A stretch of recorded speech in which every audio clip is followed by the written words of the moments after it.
enfim, eram outros tempos, né? A gente viveu uma época bem diferente aqui da nossa rotina. E para o comércio, Edson, qual foi o impacto? Eu falei aqui números gerais, né, de queda, mas qual foi o impacto, então, para o comércio naquele primeiro ano de pandemia? Então, Rubens, você esclareceu muito bem, né? Aquelas atividades que puderam ser executadas em home office em 2020, muitas delas foram, algumas não podiam, precisavam da presença das pessoas. Só nesses casos que a gente teve, em alguns momentos, as pessoas nas ruas, né? Então, a gente teve um impacto muito grande, por exemplo, no comércio de vestuário, de calçados, armarinhos, vestuários de um modo geral. As pessoas, então, impedidas de se socializarem, de frequentarem eventos sociais, acabaram também deixando de adquirir esse tipo de produtos, né? E outra questão também é que mesmo, em alguns momentos, mesmo que as pessoas quisessem fazer essa aquisição, estariam impedidas porque a gente tinha o funcionamento apenas de algumas atividades essenciais nesses momentos. E essas atividades foram fundamentalmente supermercados, hipermercados, né? Farmácias. Essas, na verdade, são as exceções no caso do comércio varejista. O comércio varejista, então, sofreu muito. Esse impacto no comércio como um todo tem relação especialmente com o movimento do comércio varejista. Esse comércio, como você bem relatou, é responsável por mais de 74% dos empregos no comércio em geral no Brasil, né? E foi muito afetado pela pandemia. Aliás, a gente teve o ano de 2020, a gente teve no ano de 2020 um resultado muito complicado para a economia mundial, para a economia brasileira, né? É bom a gente lembrar que nós tivemos naquele ano uma queda de 4,1% do PIB. E quando você analisa o PIB pela ótica de quem compra os produtos, a gente tem nas famílias cerca de 70% desse PIB. Então, esse impacto no varejo também tem relação com outros fatores que a gente tem acompanhado, não apenas em 2020, mas nos últimos anos, né, pós-pandemia, que é uma perda do poder de compra das famílias. Em 2020, a gente fechou com a inflação de mais de 10%, medida pelo IPCA, né? E aliada a isso, a queda da renda das famílias. Porque, apesar do comércio atacadista, por exemplo, ter tido um desempenho melhor do que o varejista, tanto no comércio atacadista quanto no varejista, a gente teve queda dos salários pagos no comércio aqui no Brasil e também no estado de Goiás. Edson, só para a gente comparar, assim, explica para a gente o que significam esses números, assim, principalmente esses que poderiam apontar para uma quebradeira, né, do país nesse sentido aí, nesse setor do comércio. 4% menos de ocupação, ou seja, menos trabalhadores, e também quebra das empresas, né, 7% das empresas que deixaram de existir. Naquele momento de pandemia, a gente ficava muito tenso, né, com uma expectativa assim, ruim de que a gente poderia entrar numa crise como a gente viu recentemente, né, em décadas anteriores, na Grécia, por exemplo, em que só tinha imóvel para alugar, ninguém, não tinha atividade econômica funcionando, né, uma quebradeira danada. Na Argentina, também aqui do lado, a gente viu isso, a gente vê isso, né, muito constantemente. A gente imaginou que fosse algo semelhante, que a gente realmente visse muita gente desempregada, uma quebradeira danada. Esses números, e agora já tendo passado, né, da pandemia, a gente já está olhando para o final dessa pandemia, o que eles significam na prática, comparando com essas crises mais intensas assim de outros países que a gente olha pelo noticiário, Edson?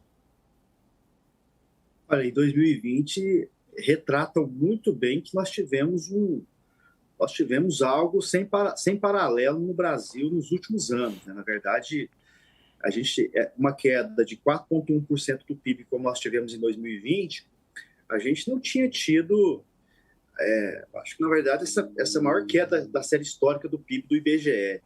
Preciso confirmar, não vou dizer com certeza, mas é uma das maiores quedas. Nós tivemos, por exemplo, crises ali em 2015 e 2016, né? Mas elas não chegaram a atingir essa queda de 4,1% que nós tivemos, né? No caso do comércio, nós tivemos cerca de 404 mil demissões de trabalhadores. E o número de empresas no Brasil caiu de 1.446.000, isso no ramo de comércio, para 1.339.000. Então, é um impacto muito significativo, Rubens. A gente vem tendo uma recuperação, né? Em 2021, o PIB brasileiro cresceu 4,6%, recuperando aí, então, essa queda que a gente teve. Na verdade, a gente voltou, né, mais ou menos ao patamar de 2019. Não era um patamar muito bom, porque a gente ainda estava com uma recuperação do emprego, da renda, que não tinha sido plena. Então, a gente voltou ao patamar mais ou menos de 2019, no final de 2021. Nesse ano de 2022, a gente vem tendo recuperação do emprego. A gente fechou 2020, que é o ano que tem a apresentação desses dados do IBGE, com desemprego de 13,8%, e os últimos dados do IBGE mostram uma queda para 9,3%. A gente vem tendo uma recuperação, mas essa recuperação ainda não se reflete necessariamente numa dinâmica muito forte da economia, do setor de comércio, por exemplo, porque, no caso do emprego, ela tem se dado muito com base no aumento do emprego informal. O emprego formal também tem melhorado, mas o emprego informal tem melhorado muito mais rapidamente. O emprego informal paga menos do que o emprego formal. Essa recuperação do mercado de trabalho tem vindo acompanhada de uma redução da renda média das pessoas, né?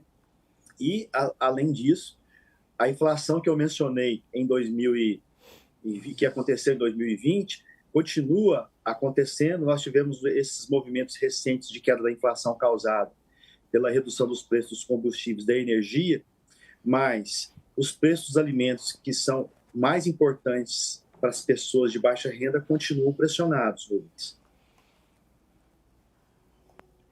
Eu ia perguntar também sobre essa questão da renda, mas você citou, né, Edson, que também uma queda intensa da renda, né, além de perda de ocupações, mas também aquelas ocupações que existem têm uma renda mais baixa.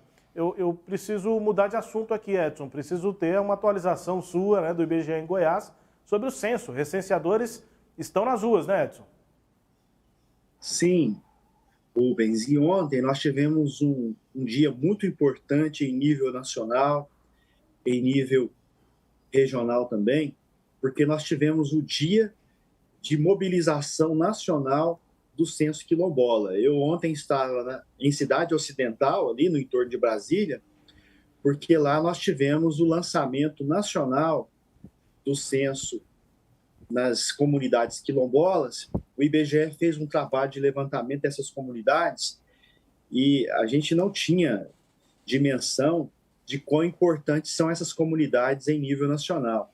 Nós apuramos no Brasil cerca de 6.000 comunidades quilombolas, Rubens, espalhadas por cerca de 1.670 municípios do país.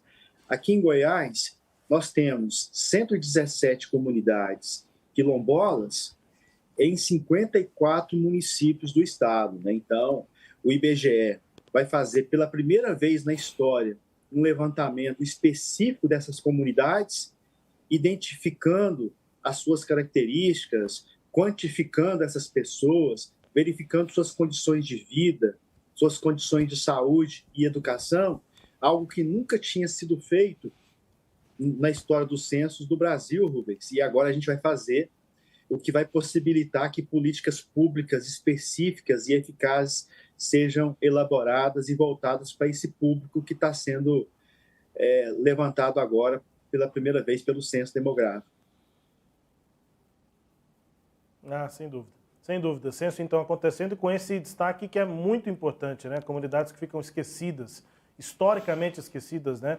Resquícios, inclusive, do combate à escravidão no Brasil. Os quilombos foram formados, essas comunidades existem até hoje, né? Os descendentes dos guerreiros ali, né? Contra a escravidão no Brasil, e muitas vezes são comunidades bastante esquecidas e nem observadas. Nesse caso, né? Nesse ano, o censo, então, observa em detalhes aí os quilombolas. Edson, obrigado pela entrevista. Até uma próxima. Bom trabalho aí. Bom dia. A gente que agradece, a gente está sempre à disposição de vocês. Bom dia para vocês também.